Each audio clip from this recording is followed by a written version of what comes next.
எல்லாருக்கும் வணக்கம். Welcome to my channel. இன்றைக்கி பார்க்க போகிறது வந்து ஒரு ஸ்விங் டிப்பு தான். அதாவது ஒரு ஓல்டு ப்ளவுஸுக்கு என்ன பண்ணலாம் அப்படின்னு சொல்லிட்டு, ரொம்ப நாள் ஆன ப்ளவுஸ் இது. கிட்டத்தட்ட அவங்க ஒரு 10 இயர்ஸ்க்கு முன்னாடி ஸ்டிச் பண்ண ப்ளவுஸு. ஆனால் வந்து சுத்தமாக பத்தலை. அதான் ஹைட்டு எல்லாம் ஓகே அட்ஜஸ்ட் பண்ணிக்கிறேன் அப்படின்னாங்க. ஆனால் செஸ்ட்டு ஹிப்பு வந்து நார்மலாக இருக்குது. ஆனால் செஸ்ட்டு வந்து கம்மியாக இருக்குது. ஃபுல்லாக பிரிச்சுட்டு இந்த இடத்துக்கிட்ட மட்டும் ஒரு சின்ன ஸ்டிச் போட்டு கொடுத்து பண்ணலாம் அப்படின்னு பண்ணால் அப்பயும் உங்களுக்கு கிளாத்து பத்தலை. சரின்னு சொல்லிட்டு நான் என்ன பண்ணேன், அதாவது இந்த ஃப்ரண்ட் போர்ஷன் தனியாக பிரிச்சுட்டேன். இந்த சைடில் நம்ம ஸ்டிச் போடுவோம்ல, அதை பிரிச்சுட்டு ஸ்லீவ் அட்டாச் பண்ணதில் ஒரு 1.5 இன்ச்சு கிட்ட நான் பிரிச்சிருக்கேன். மீதி எங்கேயுமே நான் பிரிக்கல. அதே போல் 2 சைடும் பிரித்து எடுத்து ரெடி பண்ணி வச்சுருக்கிறேன். இது வந்து நான் கடையில் போய்ட்டு ஒரு 1/4 மீட்டர் வாங்கியிருக்கேன். அதாவது எப்படின்னா அதுக்கு மேலே தேவைப்படாது. அதே சேம் கலர் கிளாத்தாக நான் பார்த்து வாங்கியிருக்கேன். ஆனால் இது வந்து நல்லா சில்க்கு இது தான். ஆனால் இது வந்து பேண்ட் கிளாத்துன்னு சொல்லுவாங்க. ரெடிமேட், அதாவது நம்ம ட்ரெஸ்ஸில் செட்டாக வராமல் நம்ம வந்து பேண்ட் கிளாத்துக்கு மட்டும் தனியாக கிளாத்து வாங்கி ஸ்டிச் பண்ணுற மாதிரி இருந்தால் அது மாதிரி கிளாத் வருது. ஒரு மீட்ரு வந்து 50 ருபீஸ் என்னவோ வருது. இப்போ நான் இந்த கிளாத்தை வந்து அந்த சைஸ்க்கு தகுந்த மாதிரி இங்கே வந்து கீழே வந்து இந்த சைஸ்க்கு கிட்டத்தட்ட ஒரு 2 இன்ச்சுக்கு ஆட் பண்ண போகிறேன். அதே போல் இங்கேயும் வந்து ஒரு 2 இன்ச்சு ஆட் பண்ண போகிறேன். ஆட் பண்ணும்போது என்ன ஆகும், அடி சைடு மட்டும் கொஞ்சம் தெரியும். அதாவது தெரியாமல் இருக்காது, கண்டிப்பாக தெரியும். ஆனால் அடி சைடு தெரியும், மேலே வந்து நார்மலாக எப்பயும் இருக்கிற மாதிரியே இருக்கும்.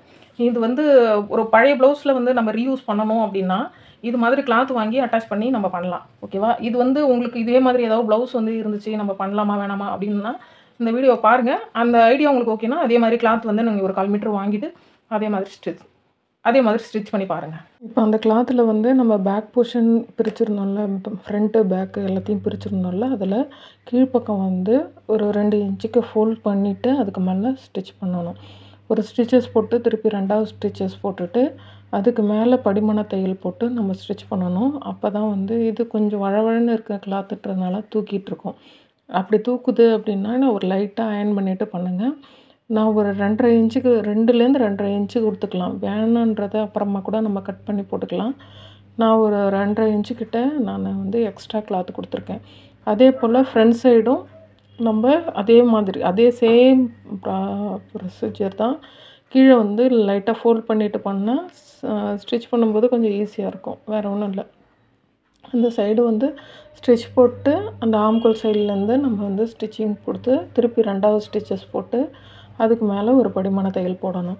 இதே போல் நீங்கள் வந்து நம்ம இப்போ பிரிச்சிருக்கும்போது ஃப்ரண்ட் சைடு 2 பீஸ் கனெக்ட் பண்ணுற மாதிரி இருக்கும், பேக் சைடு 2 பீஸு, அப்புறம் ஸ்லீவ் சைடும் அதே மாதிரி மொத்தமாக பார்த்திங்கன்னா 8 பீஸு கனெக்ட் பண்ணுற மாதிரி இருக்கும்.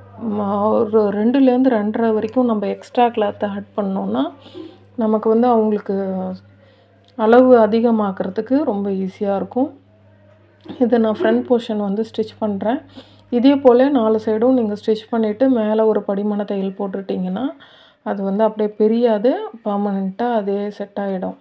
இப்போ நம்ம ஸ்லீவ் சைடு வந்து ஸ்டிச் பண்ண போகிறோம். கீழே வந்து அந்த ஸ்லீவ் எண்டு இருக்கு இல்லையா, அந்த இடத்துக்கிட்ட வந்து 2 மடிப்பாக, அதாவது உங்களுக்கு வந்து கொஞ்சம் க்ரிப்னஸ் வேணும், இல்லைன்னா வந்துன்னா அப்படியே ஓப்பன் ஆகிடும். அதனால் வந்து அந்த இடத்துல மடிச்சுட்டு ஸ்டிச் பண்ணணும். இப்போ நான் ஸ்லீவ் வந்து எக்ஸ்ட்ராவாக ஒரு 1.5 இன்ச்சு பிரிச்சுருந்தோம் இல்லையா, அதை வந்து ஜாயின் பண்ணிவிட்டு எல்லாத்தையும் கரெக்டான பொசிஷனில் எடுத்து வச்சு அவங்களோட sleeve round, hip round, chest round எல்லாத்தையும் மார்க் பண்ணி அதுக்கு நேராக நம்ம கோடு போட்டு ரெடி பண்ணிக்க வேண்டியது தான். ரொம்ப சிம்பிளான மெத்தடு தான். இது மாதிரி நீங்கள் வந்து ஒரு ஆல்ட்ரு ப்ளவுஸு வந்து வந்துச்சுன்னா இது மாதிரி எக்ஸ்ட்ரா கிளாத் வாங்கி நீங்கள் ஸ்டிச் பண்ணி கொடுக்கலாம். இதுக்கு கிளாத்தோட சார்ஜு ப்ளஸ் ஸ்டிச்சிங் சார்ஜ் ஒரு 30 ருபீஸை நீங்கள் ஆட் பண்ணிக்கலாம். இந்த வீடியோ எப்படி இருந்ததுன்னு சொல்லுங்கள். தேங்க்ஸ் ஃபார் வாட்சிங். அடுத்த வீடியோவில் பார்க்கலாம்.